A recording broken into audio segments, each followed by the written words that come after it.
Hello everyone, I am Dr. Shri. A very warm welcome to you all in today's episode and a huge thanks for being with me in my experimental musical journey.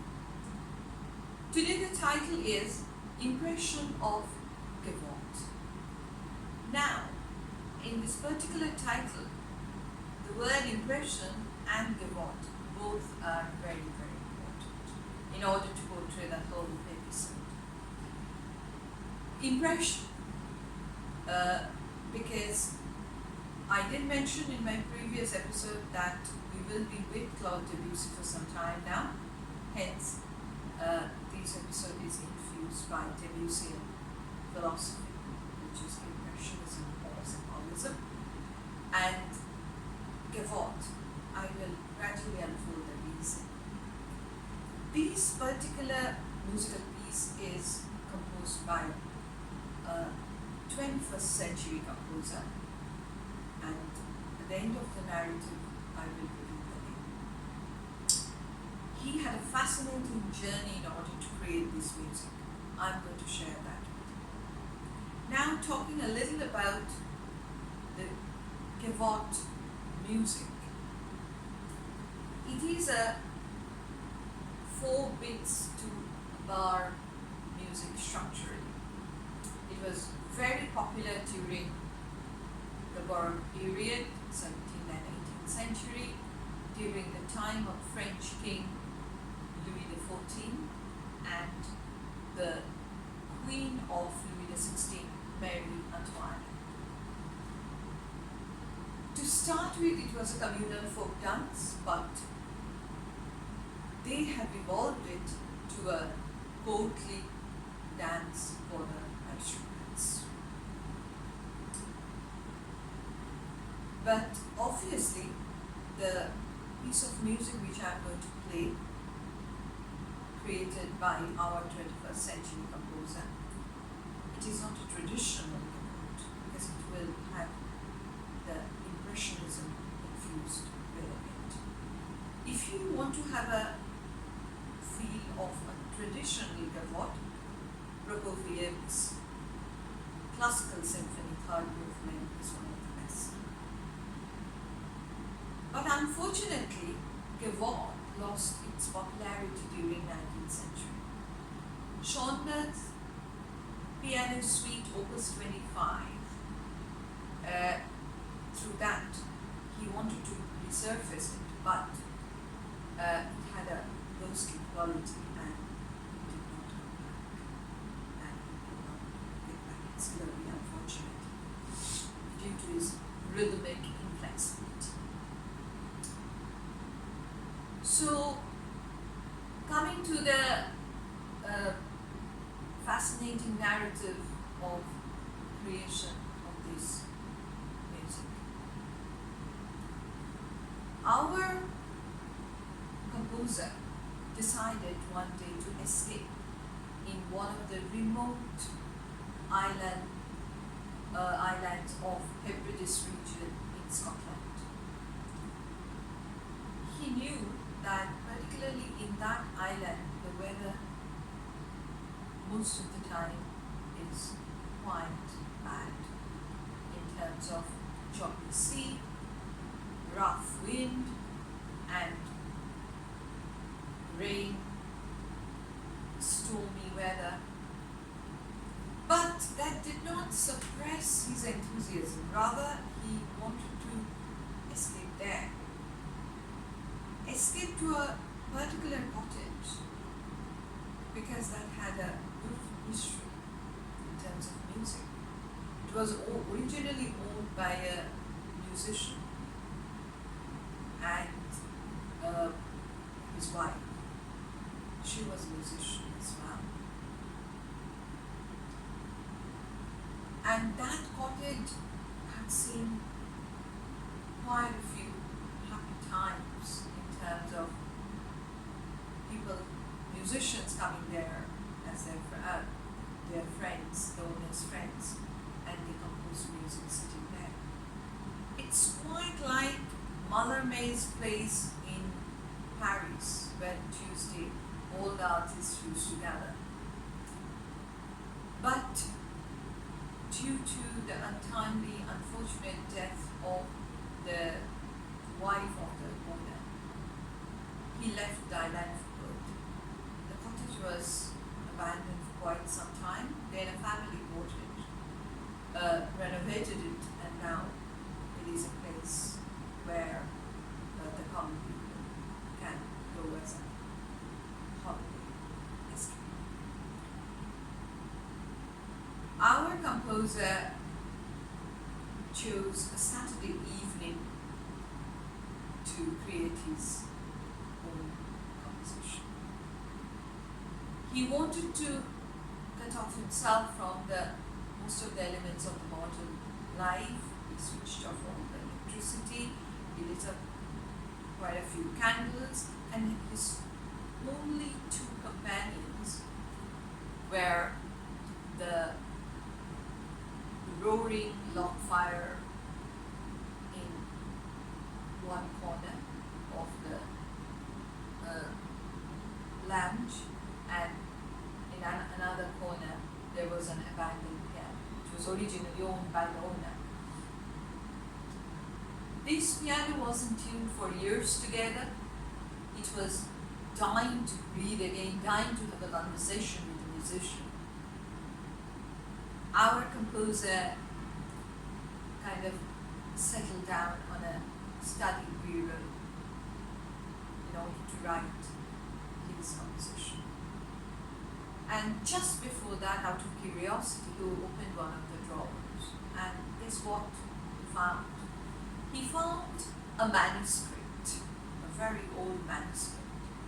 He opened it, and it was a sheet music for a Gavotte dance. He straight away abandoned his creating his own composition, and he thought he would rescue that because it was completely worn out and there were pockets where it was beyond rescue. So he started working on it, but in the end he realized that he kind of created his own composition and he infused the Debussyan philosophy in it. And because it was not traditional Gavotte and he named it as impression of Gavotte, he couldn't resist playing it that abandoned piano, which was dying to have a conversation with the musician. How did he gather his courage? Let me tell you all in Debussy's own language. Music is neither major nor minor. The mode is whatever the composer thinks it is, preferably unstable, as Debussy always said. There is no such thing as theory. You just have to listen. Pleasure is the rule. His ideal music is music that went beyond words, and his ideal poet, a poet of things upset. In his words, one suffocates in rhythms. One suffocates in rhythms. And that is why our 21st century composer did not waste any time and went straight ahead and played his piece of music for the first time, sitting at that abandoned piano. And now it's the time for me to reveal his name. He is none other than very talented pianist, distinguished composer, James Philip, my piano teacher and my mentor. But the story didn't end here, because Debussy was very fond of Oriental music. He was exposed to Oriental music, as I have mentioned in my previous episode, especially the Javanese music, Indonesian music, during 1889. But between 1913 and 1950, Debussy was really struggling to compose. And who did he go to? He went to a North Indian classical musician who is a Sufi musician called Hazrat Inayat Khan. And he learned Indian ragas and other bits of Indian classical music. And he took his inspiration from there. And after 1950, we have seen time and again in his composition, he incorporated the Oriental tunes. So, again, as I have mentioned in my previous episode, that at the moment I am in India, sitting in my hometown called Calcutta. And in this particular region, one of the greatest musician, songwriter, composer of all time is Rabindranath Tagore. So I thought, why don't I incorporate a couple of lines of his music as a prelude and postlude with our composition too. So today's composition, the music I'm going to play, it is quite unique and it is quite challenging as well. It was created in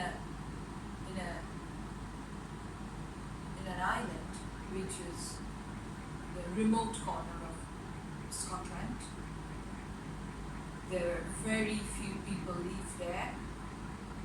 On a stormy night, and today I'll be playing it sitting in a buzzing city where the city doesn't sleep. Most of the time, all the time rather, you hear the sounds of people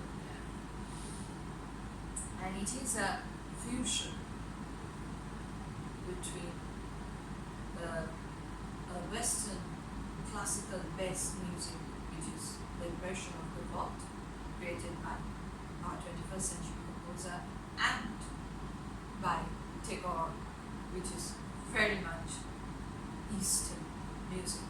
So we all know that the Eastern music is soaked in melody, and the Western music is primarily soaked in harmony.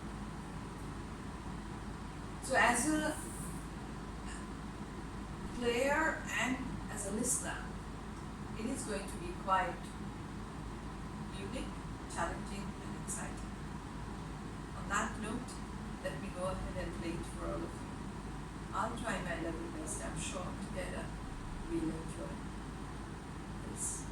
So, thank you very much for listening.